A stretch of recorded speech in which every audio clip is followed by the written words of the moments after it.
All right, we should be live. There's going to be a slight delay on my end, but as soon as I see that the stream has started and I hear the audio going, we're going to go ahead and get started here.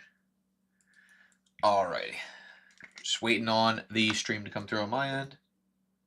And it looks like we are good to go. I've got to watch an ad just to see my own live stream. Hold on one second, guys. All right, we're good to go. Okay, so stream is running, guys. Welcome. It looks like we got about 15 people right here. Drop your name in the chat. Say hello. We're going to get started. Today what we're going to be doing is we're going to be setting up a few Geometry Nodes project. One of the first ones that we're going to work on is this simple droplet generator. This is going to be pretty simple to set up for the most part. It's going to involve instancing and things like that, and it should be pretty fun. Like I said, pretty simple. We're going to go through it. We're going to create it together, and I'm going to kind of go over the nodes. I know a lot of people are trying to learn more about geometry nodes, so that's what we're going to do today. All right, so very first thing we're going to need is a brand new project.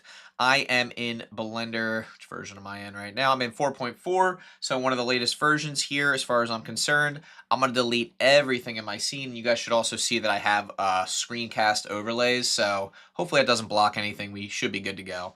I'm going to add in a sphere just to keep things simple here.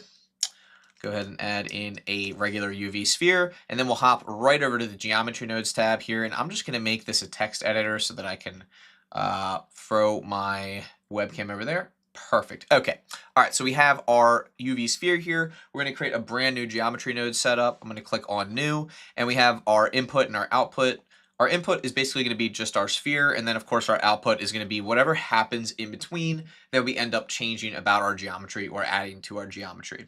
One of the very first things I'm going to do is we're going to need some points to instance on. So I'm going to go ahead and add in a distribute points on faces node, and it's going to go right here.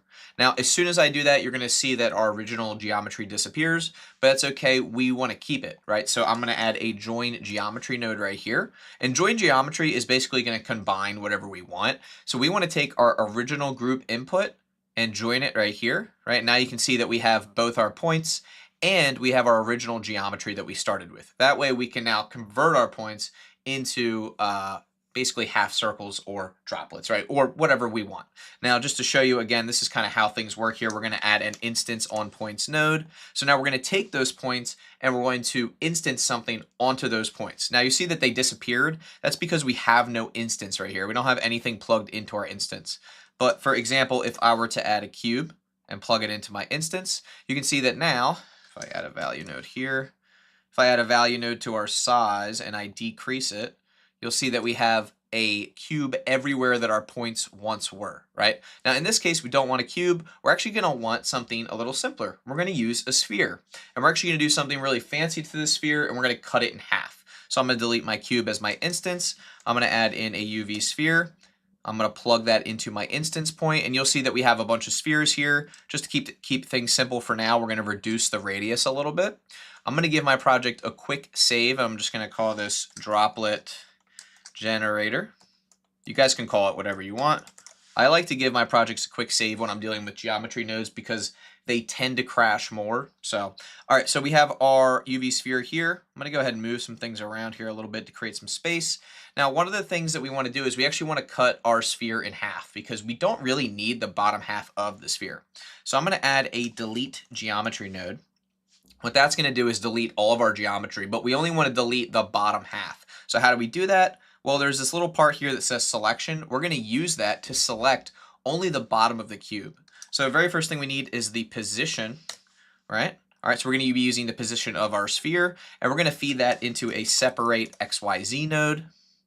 And then we're just going to take the Z and compare it to the rest of the object. So I'm going to add a compare node. This is where things get a little tricky because I had to actually look this up to figure this out. I'm going to plug the Z into the A socket. So we have our top value is Z, and then our result is going to go right here. And you can see that now the bottom half stays where the top half is gone, right? But we want to flip that. Instead of greater than, we're going to do less than.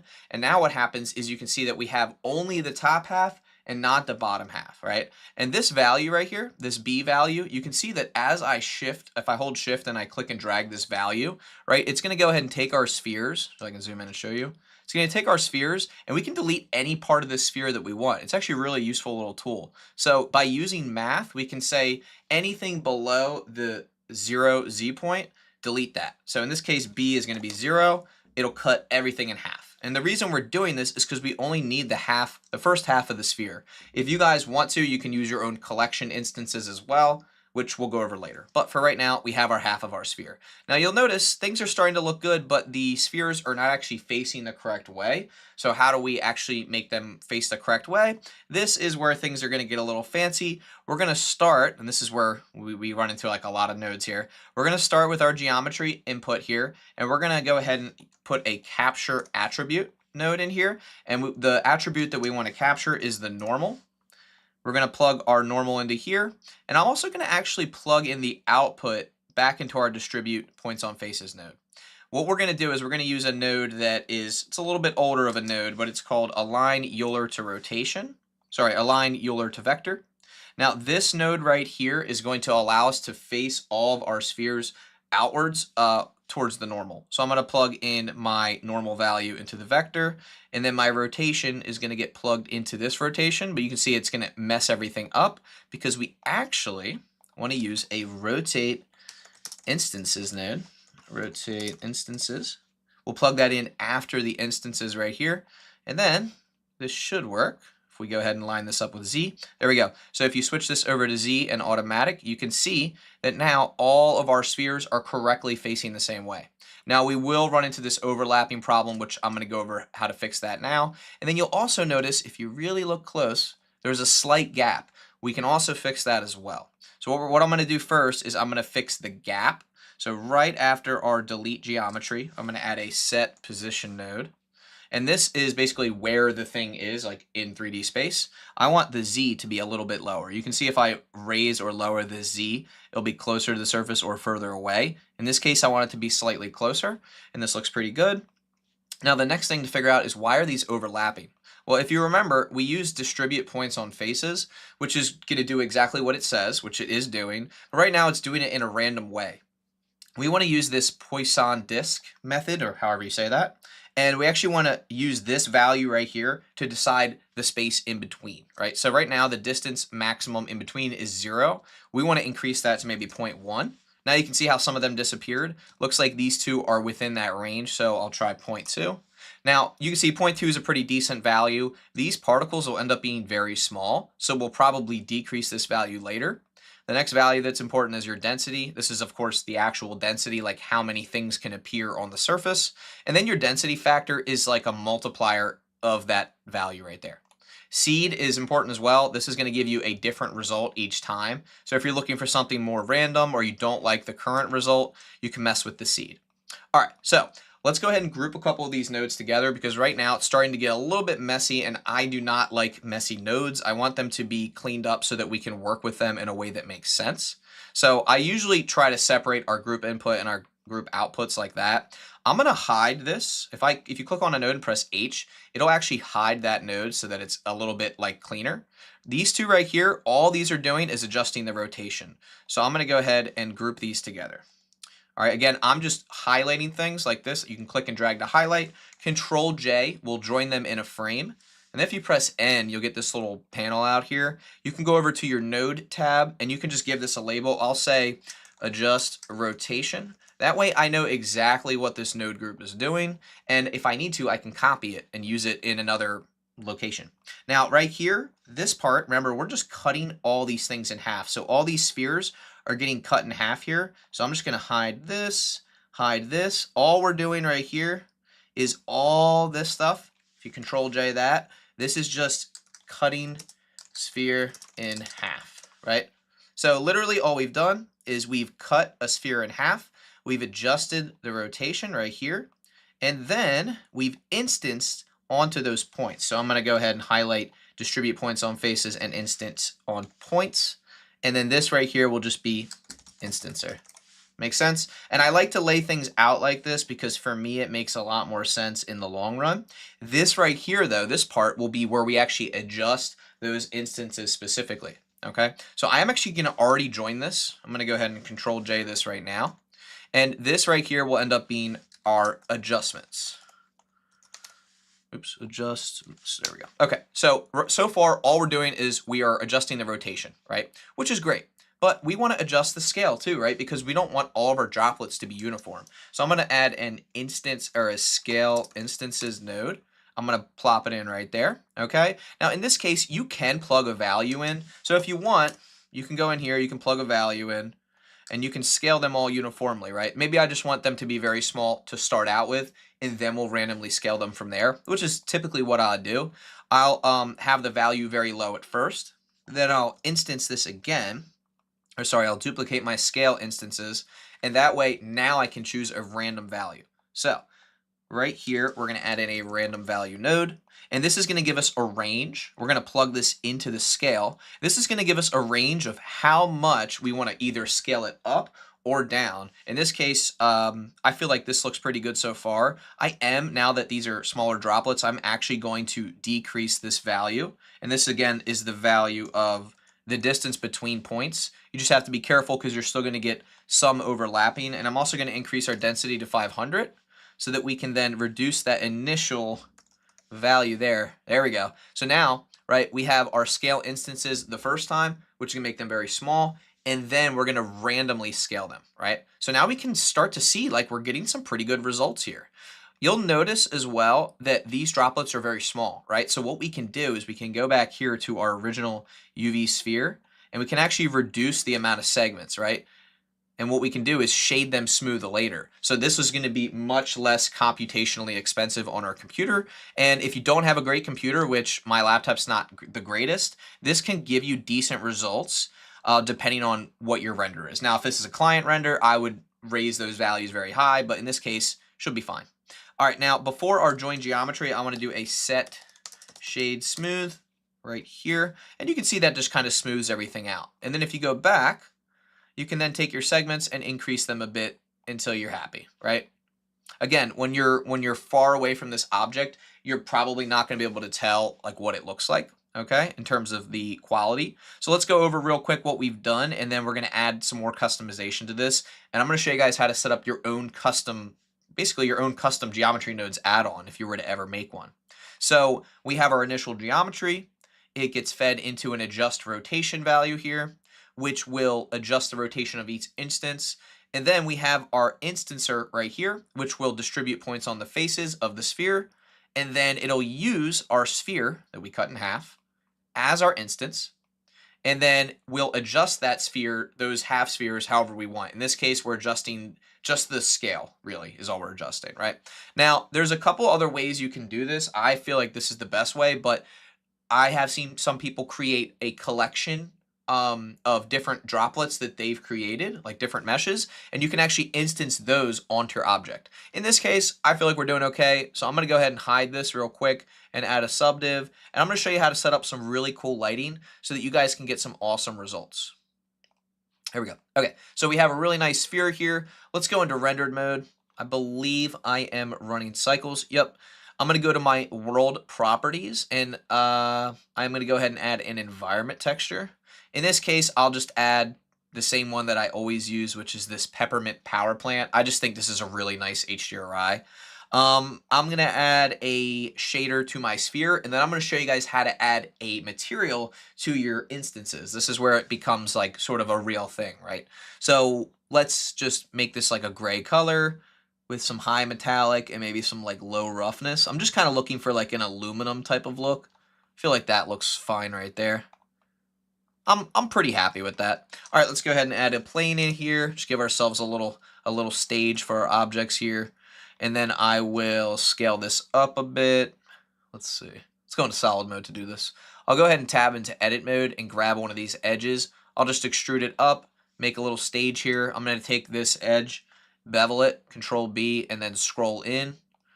And then I'll shade that smooth. And now we have this nice little stage. Let's set up a camera. Go ahead and add a camera to our scene. Go ahead and bring that over here, rotate it, and let's go ahead and put ourselves where the camera is. I'm going to choose a 90-degree angle for all these. I'm going to bring this down, center it a little bit. All right, now one of the things I'm going to do before I start my shading is I'm going to just set up my shot real quick. I'm going to do 1920 by 1080 for my formatting. I'm probably going to back the camera up a little bit here. Maybe zoom in. What are we at? 50 millimeters. Let's do a 100 millimeter lens.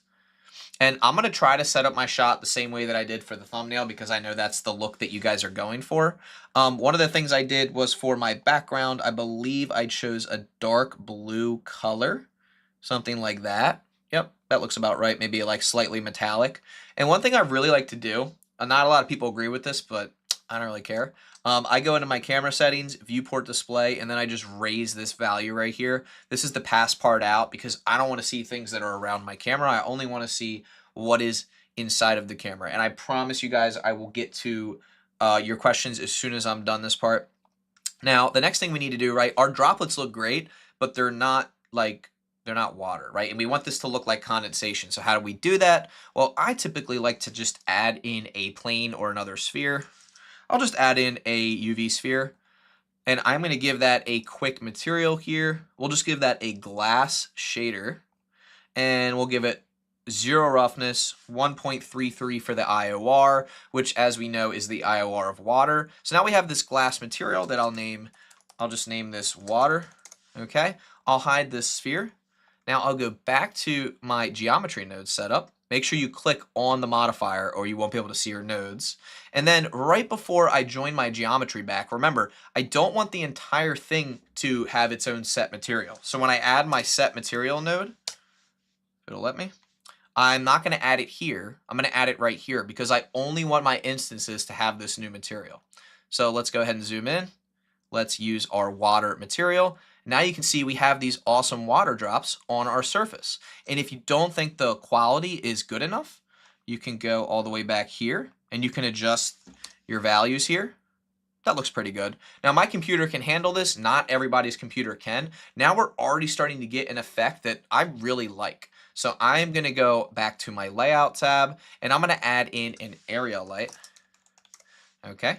I'm going to go ahead and put it like right above our sphere. And I'm going to show you guys how to get some really cool lighting results here. So with our area light selected, the shape, I'm just going to do rectangle. I'm going to scale this out a bunch. And I'm going to actually make it like a very long and skinny light that is facing down. Why is it not facing down? There we go. 180, there we go. Okay, so now we have a skinny light. Let's go ahead and take a look at what this looks like in render view. You can see it's very faint. We're going to raise this value to 1,000. And then I'm going to slide this back. All right, now watch what we can do here. Look, does everybody see this rim lighting here? Look at that. Now, if I bring this down, I have a very slight like rim light on my object. The further down I bring it, the slimmer that becomes. And you want to make sure that this is stretched far beyond your actual object to get that effect. Now, I also can achieve this amazing glow in the background if I shine another area light on our plane back here. So I'm going to duplicate this area light. I am going to squeeze it down like this. I'm going to rotate it so that it's facing our plane here, okay? And then I'm actually going to change the shape to disk because I want it to be sort of, well, rectangular like that. Or sorry, rectangular. Circular, okay. And then I'll go to my view, my camera view. And this is where the effect comes in. So right now it doesn't look very good, but if we adjust this spread right here, everybody see this spread value? Go ahead and adjust the spread value, scale it up a little bit, and now we can really start to see this like halo come into play, right? So if you want like that subtle gradient behind your object, you can now achieve that very easily. And I just think this really adds to the lighting, especially when you go into your color management and then you bump this up to like a high contrast look. It just looks really good. And I don't know if you guys agree, but I already think this looks really, really nice. I'm also going to show you guys how to customize the material, but let me make sure that I answer the questions in the chat. Someone says, hello, how's it going? Is it possible to make the droplets different size when also minimizing space between them and having the things fully covered by droplets? Yeah, it is. That is a really complex thing to do. I've seen it done before. I'm not good enough with geometry nodes to do it, but it is possible and I have seen it done before. And basically for those who don't know what they're talking about, and correct me if I'm wrong, but I'm pretty sure this is what you're talking about. Let me go to my, where's my annotation tool? What you're talking about is having a droplet like this, and then there's one here, and then there's one here, and then there's one here, and it's basically taking up every little inch of the surface, right? And there's no gaps in between, but they're varied in size. Now, correct me if I'm wrong, but I'm pretty sure that was what you're talking about, right? Correct? Yep. So again, that is possible. I've seen it done before. It involves a lot of complex math, and it involves like a lot of compare nodes, because you're comparing the space that's left and you're trying to figure out what is that space that's left. It's complex, but it is possible. All right, so let's go ahead and talk about how can we customize this material? Because right now, everything looks good, right? We have our original sphere. This is our glass sphere right here. I'm just gonna scale it down so you guys can see this, right? So if I want to, I can go into my material. I can adjust this. Maybe I want the droplets to be green. Okay, now they're green. Cool. But how would I adjust that in geometry nodes, right? Can I adjust that in geometry nodes?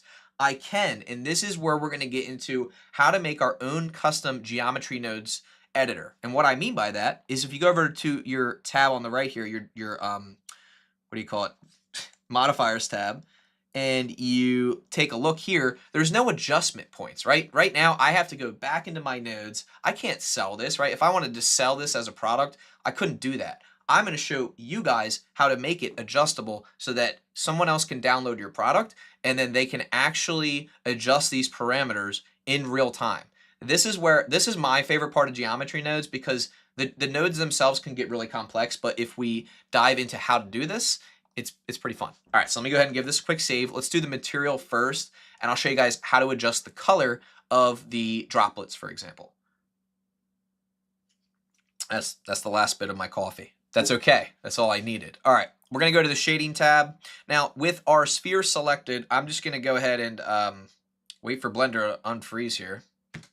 Apparently, material preview is... This happens a lot, actually. I don't know if it's this version of Blender, but whenever I go into material preview in the shading tab, Blender, like, it doesn't crash, but it goes very, very slow. All right, so I have my water material selected. It's pretty simple. It's just a glass material. But how do we reference this in geometry nodes? We're going to use something called an attribute node. So here's our attribute node. The way I like to think about an attribute node is it's literally a variable. So if I plug my color into the color here, you'll notice that in rendered view, it's going to go black. And that's because it doesn't know where to look for the color. We're going to show it where to look for the color in geometry nodes. So we're going to link it, but we need a name for our variable. I'll just call this water-color. You guys can name it literally whatever you want. I just think this is the easiest for this purpose. And then make sure the attribute type is set to geometry. All right, here's the fun part. We go back to geometry nodes, right? Zoom out and find where we put our set material node. Here it is right here. All right, so we're setting our material to water, but we don't know how to choose the color of the water. So how do we do this? We're going to use a capture attribute node, if I can spell for the life of me. Oh my goodness. Capture attribute node. We're going to place it right here. It doesn't really matter where it goes as long as it's within that same like node group. And then I'm going to go ahead and choose point. Or I'm sorry, not point. I'm sorry, it's not capture attribute. It's stored named attribute. My fault, guys.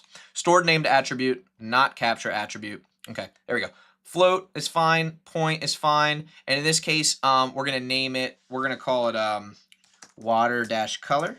Okay, and then float point. No, we want color, right? Because we're referencing a color. And look, now this value right here can control the color. It's really that simple. But then you're saying, that's great, Kenny, but how do I reference that on the right-hand side? This is where things are going to get complex, because a lot of my node groups that people see, they're like, how do you do that? It's so complex. And it is, but it's more just because there's so many lines flying all around that it gets pretty messy. So I'm going to duplicate my group input node. I'm going to place it right here. You can also just search for it, group input, right? And all I need to do is plug in one of these empty values into this value, like that. And now, on the right-hand side, we can change the color of our droplets. How awesome is that? And you're probably thinking, well, that's great, but I don't want it to be called value. And that's okay. You can go into your node group customizer over here. You can adjust your drop-down menu here, double-click where it says value, and say, I don't know, watercolor, right? Boom. Now you can adjust the watercolor on the right here. You know what? I want the droplets to be pink. I want the droplets to be a very faint yellow kind of color. And there they are right there. Pretty simple, right? All right, now the next thing we're going to do is I am going to show you guys, and this will remain black, the original shader, because again, it still doesn't know where to reference that color. We're choosing the color in Geometry Nodes. So don't worry if you see your original shader is black, that's okay. So I'm going to hide that. All right, now we know that the color is yellow, but how do we adjust these other parameters, right? Because there's a lot of other things that we should be able to adjust. Like right now, the size, if I'm not happy with that, I should be able to adjust that, right? So let's go back to our adjustments here. You can see that we have our scale instances node here, right? And remember, we're scaling it by a random value. Here's how you can fine tune and adjust that. This is like one of my favorite things to do in Geometry Nodes. I'm going to I'm going to add a math node. Okay. Now in this case, I'm going to use multiply, and I'm going to multiply it by a very small number so that we can incrementally change the min or max of the random value. So if I plug this in right here, you'll notice that everything's very small, right? Because we're multiplying it by 0.5. And as I adjust this, right, it adjusts the scale of my droplets. And then this value here is what we're going to plug into the group input. So I'm just going to duplicate the group input again, place it over here. And this time I want to plug in the top value so that we can control the scale. And now you see on the right, we have this value, right, in our customizers. I can now control the scale of my droplets. So maybe you want it to look like suds, which it kind of did for a second. All you would have to do is adjust this. And now look, it looks like you have a bunch of like suds on your surface. Probably doesn't look great, right? But this gives you an idea of how you can adjust those different values. So that's our scale. Let's also play around with our density value and the distance in between points, because those are two other things that you're really going to want to be able to customize. So let me show you guys how I would do that.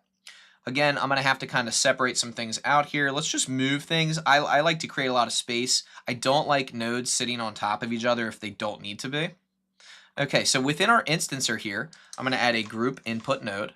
Okay, and a lot of people are probably going to say, Kenny, that's not how you should do it. You should always go from the original group input up here. That's fine if you want to do that. This is the way I like to do it because I can keep everything contained in their own frames, and it's a lot easier for me to organize over the long run.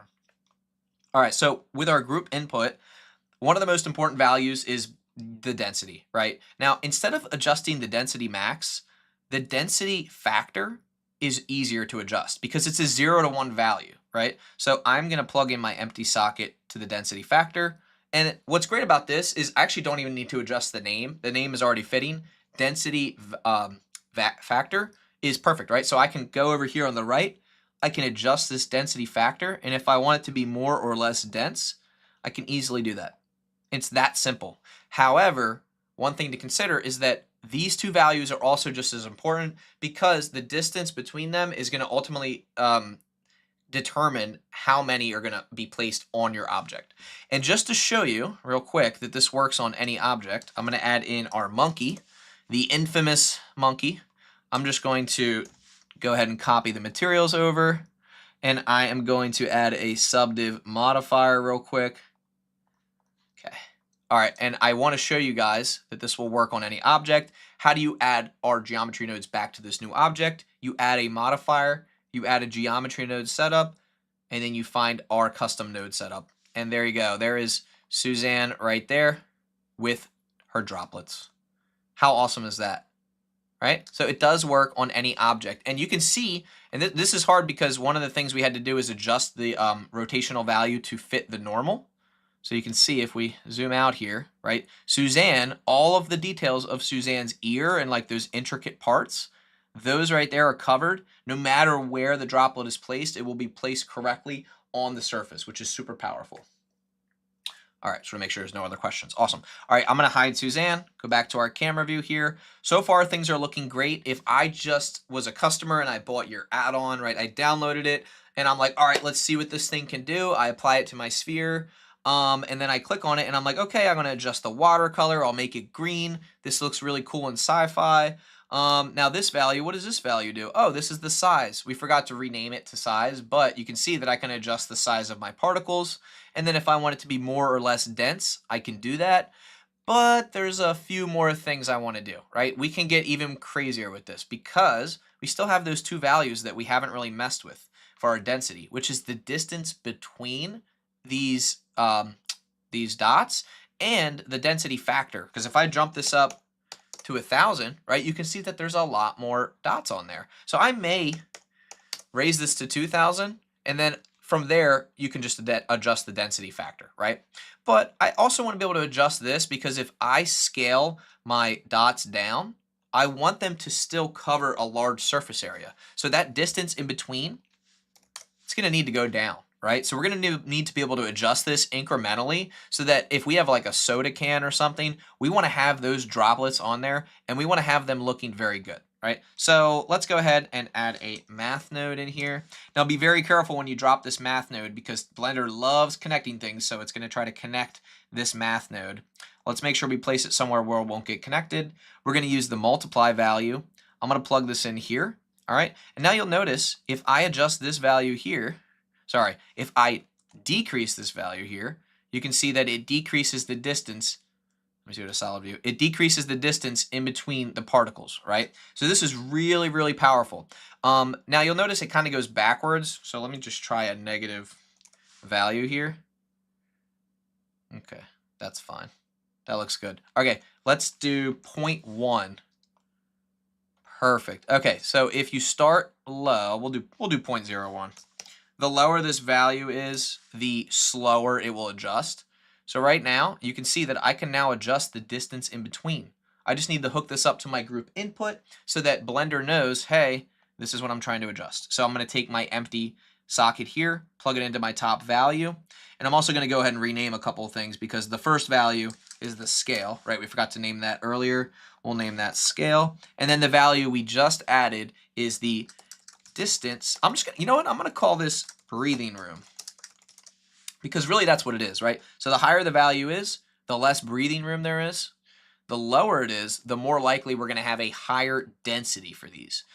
Now let's go ahead and set up some depth of field. Let's make this look a little nicer. Let's bring this back to a more realistic saturation and hue, which of course is no saturation and hue because water doesn't really have a color. It just reflects the colors of the things around it. Let's click on our camera, and this is going to be the fun part. So I'm going to go back to my layout tab to do this part. I'm going to enable depth of field, one of my favorite things to use. And you'll notice everything gets blurry.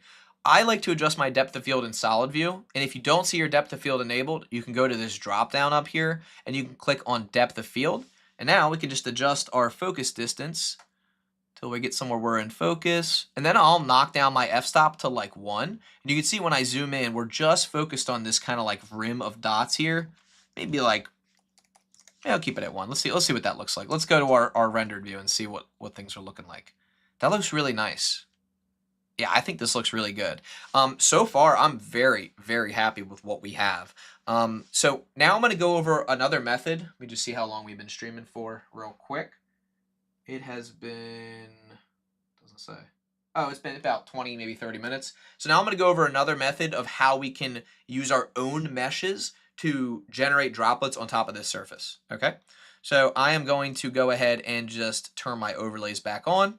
I'm going to make a sphere, and then not that type of sphere, a mesh sphere. There we go. All right, so this is going to be funny, but guys, because we're going to do something that we did in Geometry Nodes, but we're going to do it in edit mode. So do you guys remember when we cut off the bottom half of the sphere? We're going to do that again. So I'm going to tab into edit mode. I'm going to go to my X-ray mode here, zoom in to my sphere. I'll just select the bottom half of the vertices here. I'll delete those vertices. And now we have our top half of the sphere. But we can do that procedurally in Geometry Nodes. How crazy is that? I know, pretty cool. So I'm going to add this to a collection. I'm going to press M, which is going to bring up our new collection menu. I'm going to call this Droplet Instances. Okay. And we're going to create our own custom droplets real quick so that I can show you that this is possible with a collection instead of like procedurally generating them. And some people, they're artistic. They can create these droplets. Right now, I would say that's a droplet. Let's duplicate this. Let's scale this one down a little bit. That'll be our small droplet. And then let's duplicate it again. Scale it on the Y. That'll be our elongated droplet. And let's do the same thing, but on the X. like that, okay? And what's cool is now I can introduce to you guys how to adjust the rotation, because right now they're all uniform, but I will show you guys how to adjust the rotation as well. All right, so again, we have our custom droplets. I'm just gonna move these off to the side here so we can kind of focus in on these. I'm gonna do one more, and this one's gonna be warped. So I'm gonna add in a deform modifier, and I'll do like a simple deform, and I want this one to be like warped. Let's do bend. Let's do maybe bend. Let me see. Yeah, look, see, we can deform this and make it look more like a droplet, right? Let's do one. Let's convert that to mesh. Let's do one more. All right, this will be the last one we do. I'm just trying to show you guys that you can easily create really whatever you want. Let's do taper. That's fine. And we'll do perfect. All right. Here's our droplets. I'm going to convert this one to mesh. These are all of our droplets right here. I'm going to show you how to instance those onto the surface instead of our original sphere that we had. And I'll show you guys how to see if this is possible. It is possible. You can switch between one or the other. Like if you're not happy with your own droplets, you can switch back to the original spheres that we had. All right, so this was our original cutting our sphere in half right here, and we plug that into our instances. I'm going to unplug that. All right, and I'm going to add in a collection info node. Now, a collection info node takes a collection and it takes all of the information it can from it. Any lights, any objects, any empties, everything, and it will allow you to create instances out of those objects separately. In our case, we want to select the droplet instances or collection. Oh my gosh. And then we want to plug that into our instances. Now you'll notice, oh my goodness, this is not what I expected, Kenny. This is horrible. That's because we need to check these settings here, separate children and reset children, right? Now you'll notice, okay, starting to look okay. Now we need to adjust our scale. So I'm going to adjust that on the right-hand side here. Now you'll notice, if we adjust our scale, things are starting to look normal again. However, there's a lot of overlapping and there's a lot of duplicates, right? Right now it's taking every instance and it's duplicating them in the same exact area. To fix this, we zoom in on our instance on points and we click on pick instance. What this will do is it'll pick a specific instance and it'll randomly choose it for that specific spot. So now, as you can see, we have randomized droplets that we created ourselves. And let's see how they look in rendered view and see if they stack up with what we had earlier. I actually think this looks better, but it is a little bit more work and it's not technically procedural because we had to create the meshes on our own. But this does look really good and I'm pretty happy with the result. Now, there's a lot more that you can do with this, right? Because now you can go back to solid view. You can click where your collections are, right? I'm going to duplicate this one. I'm going to scale it down, make it very flat. Now, if we zoom in, you'll notice we should have some flat ones on there as well. And I believe that we do. I'd have to really inspect, but there should be some flat ones on there. How awesome is that? And you can just keep adding as many as you can add any shapes that you want to your instancer. That's what's fun about it. And it's more or less completely procedural besides what you're instancing. So right now, as of right now, this is looking absolutely fantastic. Let me go ahead and look at the comments and make sure that we're not missing anything important here. And I also want to see how long we've been live streaming for. About 37 minutes. Okay, good. You should make it rain and have the droplets run down and puddle below. That is a whole nother thing for a whole nother live stream, but that is such a great idea, Elizabeth. That is a fantastic idea. That would involve animating and things like that. But real quick, because you just reminded me, thank you, I have to show you guys how to randomly rotate these as well. Right now, these are all technically not rotated randomly. I'm going to show you how to do that. Within our adjustments panel, again, this is what we have so far, so we have quite a few nodes going on here. Right after scaling our instances, I want to rotate, if I can spell, rotate. I don't like this new keyword. I think it's time to switch back. All right, rotate instances, and then I'll just duplicate my random value node. And in this case, I don't want to go from 0 to 2. I want to go from 0 to like 600. Like I want it to be just completely random. And then I want to plug this in here. But wait a second. Oh no. Everything's getting rotated on the wrong axis. So this is really important because I want to point out this mistake because I've made this mistake before. So everybody see how this one right here is not rotated properly? We can fix this by utilizing the combine XYZ node. So combine XYZ is going to take a look at all the values and it's going to recombine them into one vector. So I want to plug in this into the Z. I don't want to change X and Y, all right? But I do want to plug this vector back into the rotation if it lets me. There we go. So right now we're only changing the Z rotation, if that makes sense. So watch as I do this now. See how they all twist around only on the Z? That's exactly what we want, right? We have achieved what we want here. So even if we have these oblong shapes that are, well, I guess oblong and rectangular, they can also rotate evenly, right? Pretty cool, huh? All right, I think it's cool. All right, one more thing I just want to see because someone was asking about how we can make them roll off. Theoretically, you could use translate instances. This actually looks really cool. So I normally don't use this node, but it is a cool node. So translate instances, you can see I'm adjusting the X right now. You can actually have these things travel along. You'll see that they do intersect. Having them not intersect, I'm not sure how you would do that. I'm sure it's possible. But this is really fun because now you can go ahead and translate them. However, be careful with the Z because when you adjust the Z, now you have this like floating satellite system, which if that's what you're going for, go for it, right? But just be really careful because you're going to have some weird things going on with that. All right. Let me reset this. There we go. Okay. I would just adjust one of the values. Ho, ho, ho.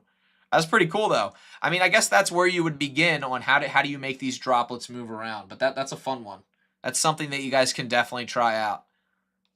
I might have to look into this. I normally, like I said, I normally don't use this node, but it is pretty cool. I wonder what would happen if you, no. You want to make sure you have local space checked there. All right, let's take a look at what we have. This looks really good. I'm pretty happy with this. Overall, I do feel that it's pretty simple to set up. The hardest part is like making it look kind of like realistic. And that's where you got to get into like, how do you cluster the droplets in a way that they sort of combine together? One of the things we can try to experiment with real quick since we have some more time. So I just want to show you guys some delete geometry. I'm going to add a delete geometry node here. In this case, I'm going to choose instance. And let's plug a noise texture into the selection. This might not work the way I had thought. Let me see. Not now. Where's random value? We'll do Boolean. So this is another way to customize things. Let me just see something because I do remember doing this at one point, and you could plug a noise texture. There it is. Okay, so you can plug a noise texture into a random value into a delete geometry with instances selected, and you can delete the instances that you want to. Let me hide this. You can delete the instances you want to based on a noise texture, which is pretty cool. And I believe you can plug in a color ramp. Let's try this. Yeah, so you could, so this is a fun one. So now you can generate, I don't know how I didn't think of this earlier. I'm sorry, guys. You can do this too. So got a noise texture. This is basically the contrast of the noise texture. And just to show you what I mean, I will decrease this here. There we go. So now what you can do is you can adjust a noise texture and decide where you want your droplets, right? And if you really want to get fancy with it, you change this to a 4D texture. And the W is basically going to be like where the droplets appear. This is basically like the, I don't know, the phase. This is like the phase of like where things are. How cool is that? Now you got something that's still pretty realistic, right? Wow, that looks cool. I might have to mess around with this too. Again, I'm always discovering new things too. I do remember there was a way to do this, and I remember that if you plug in a value to this W, you can then adjust where this is. And then, of course, the scale of the noise texture is adjustable as well. Right? So if you want it to be like a really low scale, you can do that. If you want it to be a really high scale, you can also do that. And this gives you more random variation. And then if you adjust the color ramp, you can decide like how much of the noise texture is appearing, how heavy the contrast is. That's pretty fun. This looks pretty good, though. I'll stick with something like this. And then maybe if we wanted to, we could adjust the We give it a little bit more breathing room. That looks pretty cool. All right. How are we doing, guys? Good. 41 people watching. Nice. Any comments, any additions you guys want to see? I mean, this is pretty much the tutorial right here. We pretty much went over like everything that I could think of off the top of my head. There's even more you could adjust. That part of this, I just recently dropped a crystal generator that's really fun, and it involves the same type of instancing where you're instancing things onto a surface and then adjusting those in real time, right? So like if I wanted to be able to adjust this noise texture, again, same thing, take my group input, I guess I don't need it because it's right here, and I'll just go ahead and adjust the W here, and instead of calling it W, I'll just call it phase of noise, and I can adjust that right here on the right hand side. I love this because you can literally create your own custom setup with literally anything. You just have to get a little bit creative and think about like how do you solve the problems that you're trying to solve and what is it that you're like trying to achieve. Usually the way that I do things is when I'm using geometry nodes, I will first figure out what it is that I want to do, and then I will look up how to do each specific part. Like how do I make well, first of all, how do you instance something on a surface? You use instance on points, or you use distribute points on faces, or you do mesh to points. There's like a million ways to do it, and whatever fits your use case the best is probably what you're going to use. And then you figure out, okay, how do I make this run faster? Well, you can use instancing. You can make sure that your mesh doesn't have a lot of like you want to make sure that your mesh doesn't have a lot of vertices in it, right? Because you don't want Blender to be doing all this work for you. Okay, how do I make these instances face the normals? Well, you use the vector Euler rotation node, and then you plug in the normal, but you only separate one part of the normal, right? So there's a lot of different ways to do what you want to do. You just have to break it down into steps and then look up each step. That's how I learn, and that's how I'm able to construct things from scratch usually. And I remember when I first started with geometry nodes, I was like super intimidated. I was like, I'm not gonna do this. Like, I'm just gonna watch the other YouTubers do it. And now I'm like more or less basically teaching it. But again, I had to like it took a while to get really comfortable with all the different nodes. I'm super happy with like how far I've come. I'll show you guys the other. I'll just quickly show you my crystallizer add-on. I think I have it right here. This was something that I just made. I'll show you the node setup for this. This is something that I offer on my own. What do you call it? I offer. Why isn't it showing up? There it is.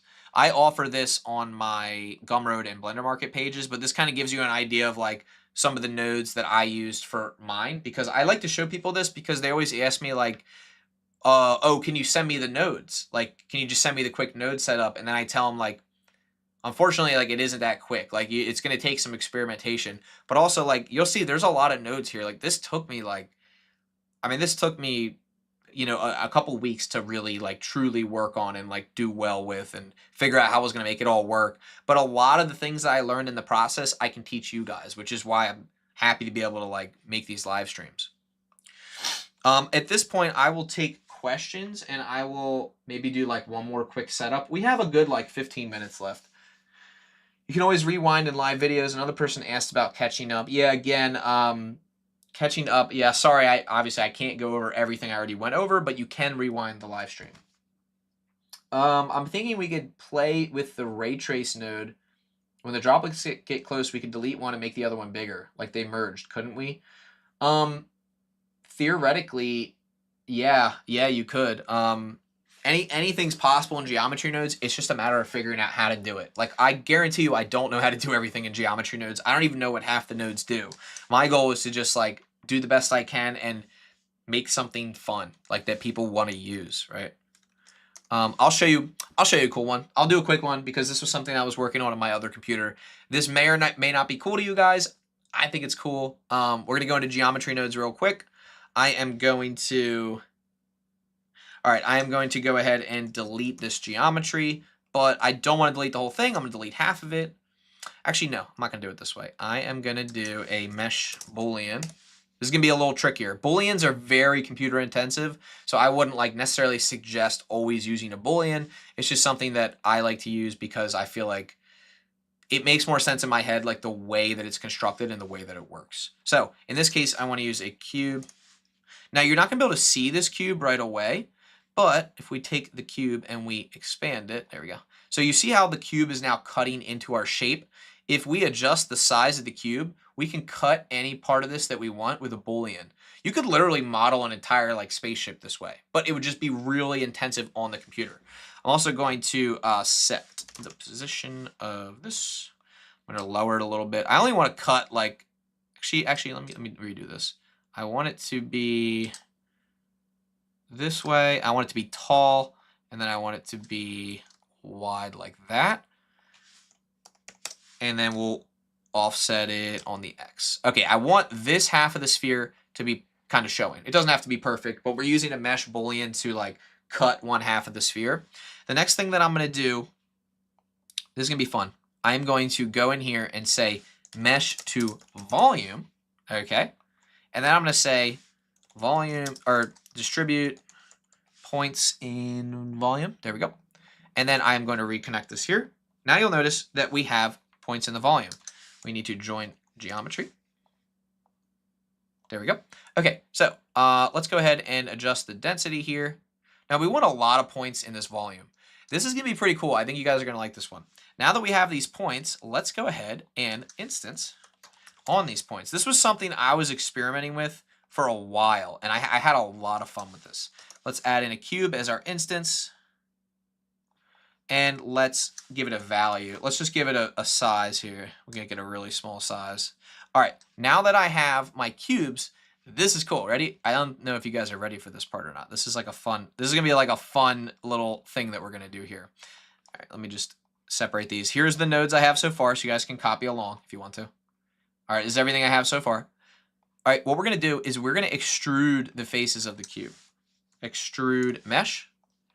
And I'm going to offset this like that. I'm going to lower this value a little bit. So what we're going to do is we're going to create this scaffolding inside of our mesh. Now here's where it gets tricky, because now we have to cut this where the edges of the mesh are. So we have to do like a reverse Boolean, right, of where these lines are showing, right? So these lines are inside, but we only want them contained within the sphere. I don't know if I'm saying that correctly. So in this case, we want to take all of our instances. We want to realize these instances real quick. Realize instances. And what that's going to do is it's basically going to take our instances, turn them into an object. They're no longer instances, they're an object. And then I want to duplicate my mesh Boolean. Okay, I'm going to give this a quick save so this doesn't crash. I'll just call it whatever. And then I'm going to take my sphere and do a union.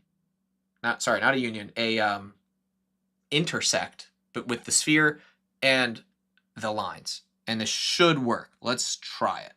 I'm going to do an intersect with this and this. Boom.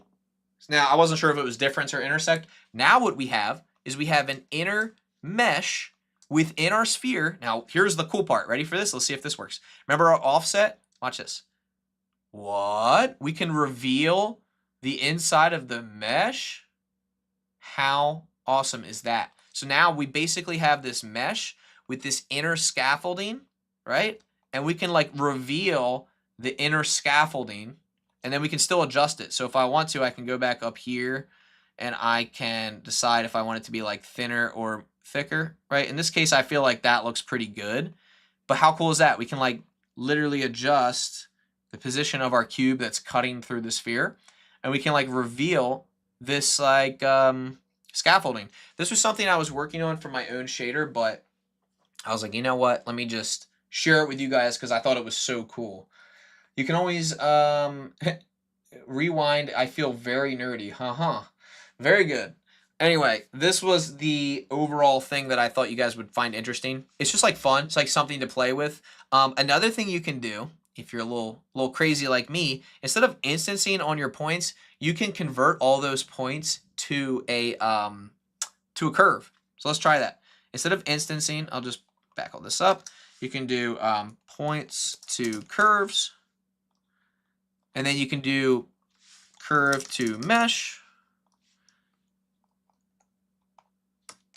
and sorry, pressing the wrong button. There we go. Okay, so you can do points to curves, curve to mesh, and then you just need a circle profile.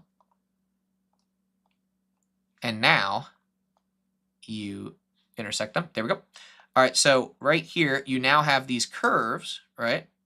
Let me just show you guys how this works, because this is where it gets really cool. So you can adjust the density, right? But watch, we can make these like actually look curvy. Hold on. Points to curves, and then you want to do set. I believe it's set handle type. No, it's spline type. Set spline type, and we want it to be Bezier. There you go. So now, someone was mentioning spaghetti earlier. There's your spaghetti, right? So you have spaghetti inside of here. This is like so much fun. I love doing this stuff. You can mess around with all these settings here, right? I'll adjust the density. And now we can go ahead and slide this away or through. And now we have our spaghetti inside of our sphere.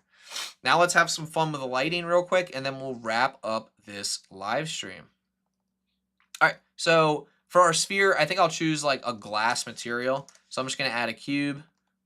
Go ahead and just like add a glass material to that. That's fine. Maybe like something semi-transparent. And then what I'm going to do is I am going to... Where is this? Oh, I forgot. Is this going to be possible to separate the materials? Yes, I think it will. Set material. We'll set the material of the sphere. Okay, good. And then we'll separately do the material of the curves. This is going to be so... You guys are going to think this is so cool. Or you might not. I don't know. But either way, I'll do it. All right, so now the material of the curves, let's make them red like veins. I know it sounds kind of creepy, but let's try it. Let's set the material. Whoa! Let's hide this and this. And now you have this like, well, let me shade this smooth. Shade, smooth. Now you have this like sphere that has these like, I don't know, curves inside of it. It's kind of like fun, right? Kind of cool. And then if you want to like reveal part of it, you go back to your set position and you can like reveal part of this. It almost looks like an eyeball or something. I don't know. I miss modeling, especially love multiple designs and animation and modeling my own 2D art and personal branding. If you miss it, get back into it, man. Nobody's stopping you. Do it up. I do think it is tough though, because you still need the motivation to do it, and like not everybody has that. I certainly don't always, like today I was in the mood to live stream, so I was like, I'm live streaming today. I want to share some cool stuff with people in Geometry Nodes. Here we are. But like you do have to have the motivation to do that, right? So wait, what's going on with the mesh? The mesh itself, or are you talking about the mesh like the sphere or the actual curves? How fun is this, though? I love this stuff. Like, I really genuinely enjoy this stuff. Let's go to the bottom view. I like to look at different views because it gives me an idea. This is a cool trick. I'll give you guys a Blender tip real quick. If you want to quickly generate, like, ideas for lighting, you can basically just look at your different views. So this gizmo up here shows you your different views. When you snap to these different views and you're like, oh, wait, I really like that lighting, think about where the lights are coming from, and then use that as your lighting setup. Does that make sense? So like right now, it's kind of hard to tell where my lights are coming from, but if I look around, I'm like, oh, there's a window over here. There's a light source coming in from the left, and then there's a light source coming in from like a 45-degree angle this way. And then I realized, wait a second, you can only tell how this lighting looks from the bottom angle. Honestly, lighting itself is just like all math. Like it's not, you're not actually calculating anything, but you are looking at different angles and you're experimenting. And half the time, like there's not always one thing that will work for every situation. Motivation in dreams. Yeah, you got to be motivated. You got to like want to do it, right? You have to want it. You just do. Like if you don't want to create, you don't want to create. And it's hard to force a creative person to be creative when they don't want to be, right? At least for me it is. Like if I'm not in the mood to create, I'm not going to create. Like I have to be in a specific mood to create the thing that I want to. This is pretty cool. All right, I'll show you guys another quick tip, and then I think we'll actually be done. But then again, I don't really have a time constraint, so I could just keep going. All right, let's add in a UV sphere. I'll just show you a quick geometry nodes tip here. All right, so with geometry nodes, right, it's really hard to like displace an object. Like if I wanted to displace this object, I would add a displacement modifier and I could add, you know, clouds to it or a wooden texture, whatever I want. But in geometry nodes, it's a little different. You have to use the set position node. So I'm going to click on set position, and all set position does is it allows you to quite literally set the center position of your object. Like wherever the origin of the object is, it'll allow you to like decide where that is in 3D space.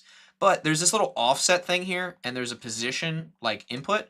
We can adjust those, and we can actually add in our own texture. So if I wanted to add a noise texture into our offset, you can see that now we have like this kind of noise going on here. Now, there's a couple of ways to like fix how this looks, but as you guys can see, I have a displacement of the surface of my object. If I want it to be more detailed, I can subdivide this mesh first, or I can add a subdivision surface. Let's do that instead. There we go. Subdivision surface, we'll do 2 levels. Actually, let's do 3. There we go. And now look, you can adjust the scale of your displacement here, and then you can shade it smooth.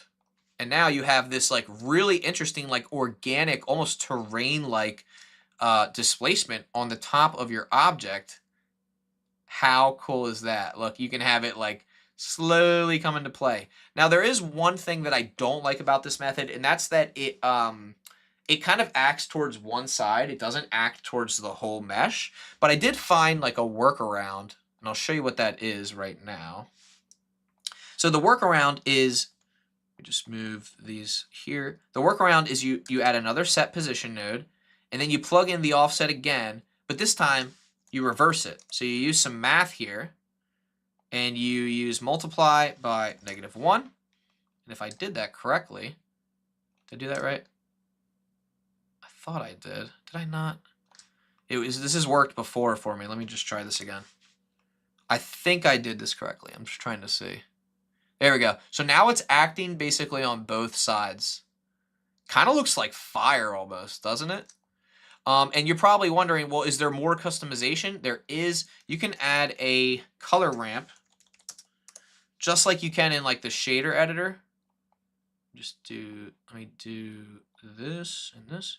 And you can adjust basically what is the contrast of the texture. How cool is that?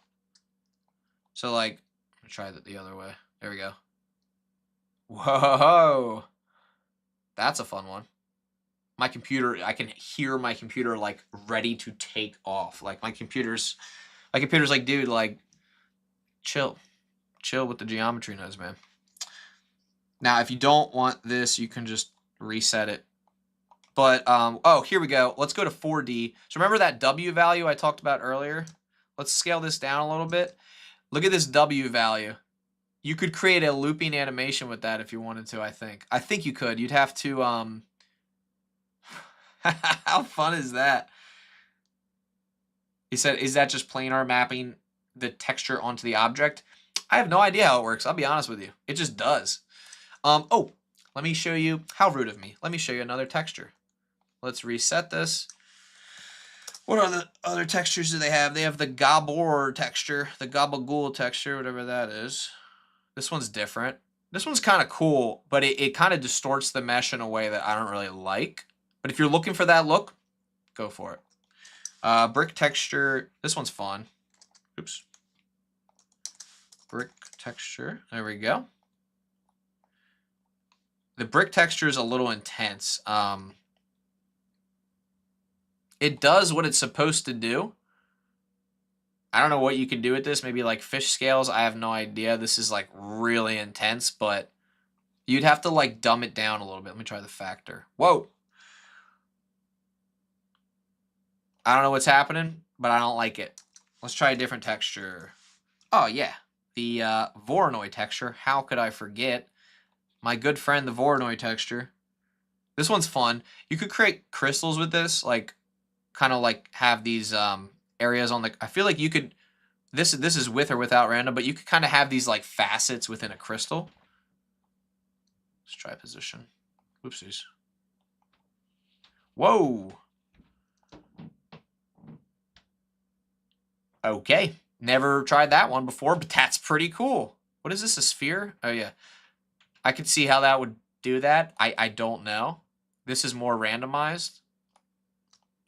I gotta be honest, guys. I've never done this, but this is pretty cool. Like, you could create some really cool, like, geometric tesseract shapes with this.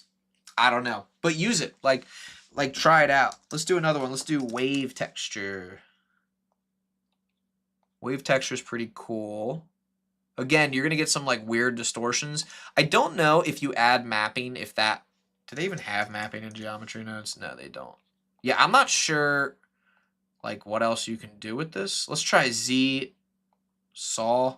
Now let's try rings. Wow. Okay.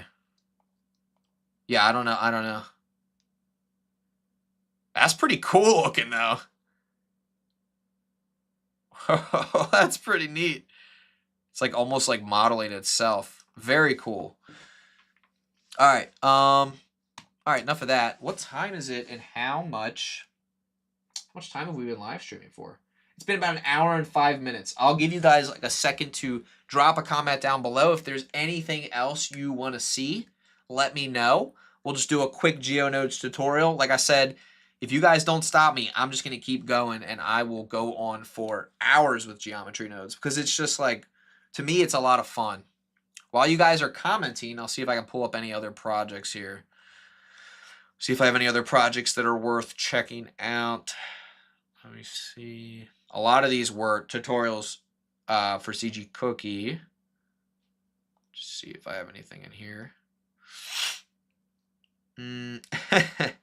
Like a lot of this stuff is like tutorials. Someone says, "Oh, a fisheye view of a city." Yeah, that is what it looks like. How about hair? Oh boy, that is a yeah, hair is a whole nother thing. Actually, I have. Oh, this is a fun one. Let's see what this looks like. Let's see if this even renders at all. This was something I was making for Superhive, formerly Blender Market. This is a fun one. This is like hair particles though, so this isn't really like this is not geometry nodes, but it is like technically instancing hair particles on top of an object or like a logo. This was a fun one because like you can kind of play around with lighting. Can you just start from the beginning? I arrived late at class. Oh man, I wish I could, but I just can't repeat all that. It was just so much. It was so much information, but you can watch this back. There's plenty of stuff that we covered, and there's a lot of like fun geometry node stuff that I'm learning that I'm like just love sharing with you guys. Yeah, I mean, so there is. Oh, you know what? There is something I wanted to try because I remember I had. I don't know if you guys are like me because all I think about is geometry nodes. Let me just try something real quick because there was an idea I had. I had a cube. I had an idea. I'm gonna tell you the idea first, and then I'm gonna try to make it. You take a grid. I'm like hyper focused on this because I was thinking about it like as I was waking up this morning. I was like, wait a second, this could be a really cool way to like generate crystal structures. All right, you take a grid. You select random faces on that grid, you extrude those at random heights, and then you take that top extrusion and you make it smaller to make like a point at the end of a crystal. So let me just think about it for 1 second. I feel like it would work. Let's just try it. If it doesn't work, that's totally okay. All right, got my grid. Let's add it here. And just to show you guys that it is a grid, if you go to wireframe view, it'll show you. And remember, you can like increase or decrease the amount of like vertices here. Now that I have my grid, I just want to go to extrude mesh. Okay, and you can see that it has extruded the mesh, but you can't really tell like what it did with the faces. So what I'm going to do is I'm going to make my selection random with a Boolean. I'm sorry, with a random value. In this case, it's going to be a Boolean. There we go. Sorry, I'm just so excited because I was like, is this gonna work? Like, I don't know if it will, if it won't. Now here's what's fun. Let's kind of bump up the stakes here. Now we have some randomization. You could almost make a QR code with this. But look, we have a random selection of the plane, right? So it's randomly selecting these. Now let's do this again, right? Let's extrude random ones. Hold on, let me get a different random value. Now it's gonna extrude them again. This time I only want to extrude the top. Right? And then I only want to, actually, wait a second. Let me just think about this. Oh, I want to scale elements. In this case, I want to scale the faces, the top faces. Look at that. So now, look at this. I just want to show you guys this. So what we've done, this is pretty cool. I'm going to show you guys how we can do another random value here for the oh my God, for the height. Look at that. So, all right, so we took a grid because I knew this was going to work, but I just wasn't sure like how it was going to work. You take a grid, you extrude random faces on the grid upwards, and then you extrude those at random lengths, which is right here, right? You can adjust this right here. And then you take those faces, you extrude those up, and you know what? Let's randomize that value as well. Wait, what? Oh, wait, what? Oh, the offset, I need to clarify. Combine X, Y, Z. I bet you I need to clarify that it's Z. Haha. I think, was that it? Was that it? Maybe not. Hold on a second. Okay, I think that worked. It's hard to tell. Yeah, I do think it worked, but I'm not 100% sure. And then we scale the top to make it like a crystal. I could be wrong, but I do think that worked. And now we have these random crystals. How cool is that? And if you wanted to make them even more crystal-like, you could add like another extrusion in between, right? So let me just do this. And then you scale that.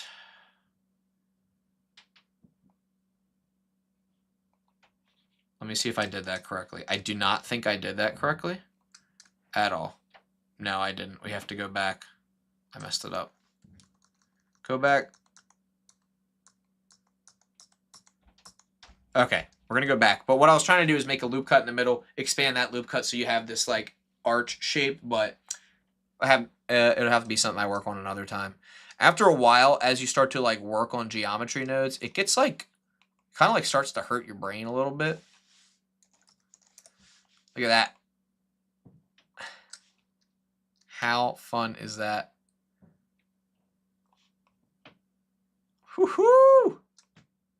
We have this crystalline structure. I'm loving it. Now, what's cool about this is if you had a sphere and you did this to a sphere, it should work. Let me try it. It kind of worked. It worked a little bit. Kind of looks like a little world with like these skyscrapers coming out of it. Kind of cool. All right. I'm just going off on a tangent, but I hope you guys enjoyed this tutorial. This is a fun one. Oh my goodness. Oh my goodness. Yeah, I gotta stop before I don't stop because I gotta eat dinner soon. What time is it? Wouldn't you extrude to the side like an X or a Y axis to get it to go to the sides? You could, yeah. Well, you would have to select the side. So like if I had a cube, you got me going again, but I'll go real quick. If I had a cube and I said extrude mesh, right? It would extrude all of the faces. But if I wanted to select just one of those faces, I would need an index. And I think you do, oh my gosh, what is it? I think you do a compare node. And you plug the index in.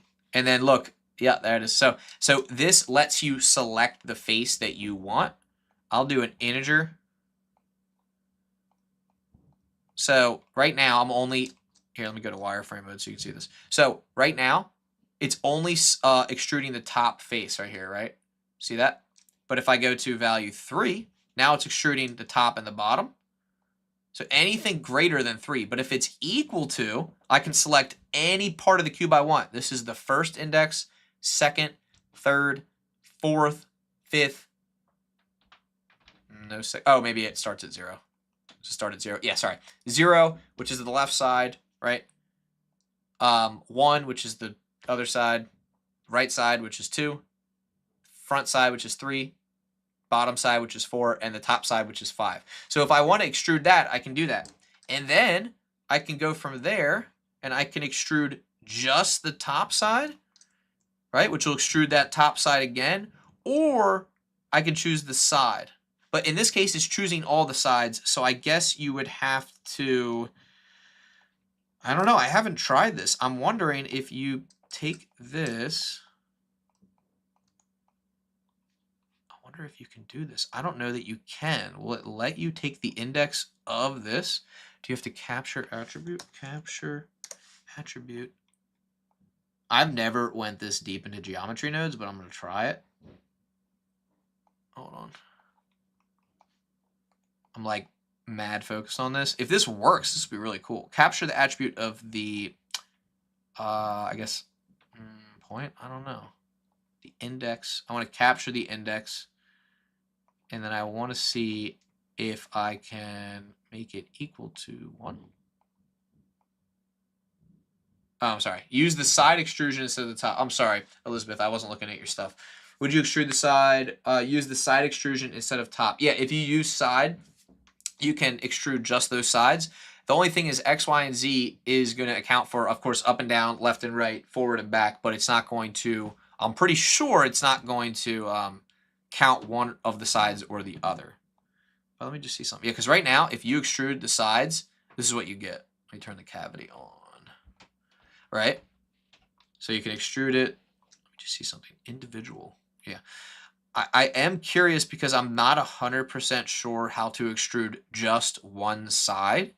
I do know it's possible. I'm not sure exactly how to do it, though. Oh, wait.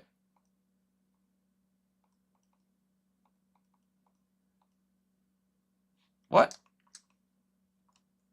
I have no idea how that even happened. Unless it's going down. Wait a second. Is it going from the top to the downside? What? That's crazy. Hold on a second.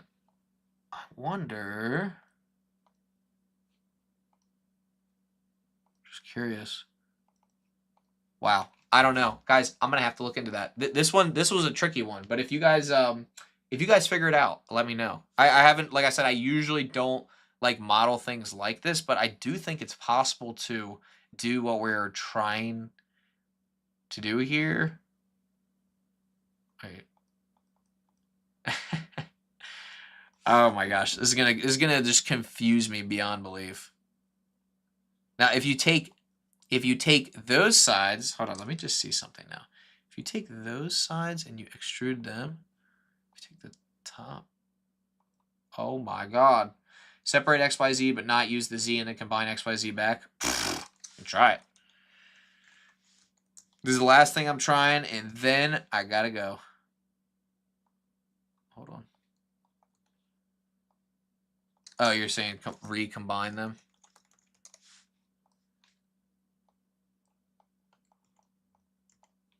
Maybe you're onto something. I don't know.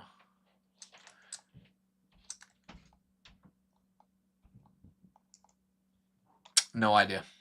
But it's a really, I know, it is. It's wild, but I will say I don't know 100%, but I do know that I had fun.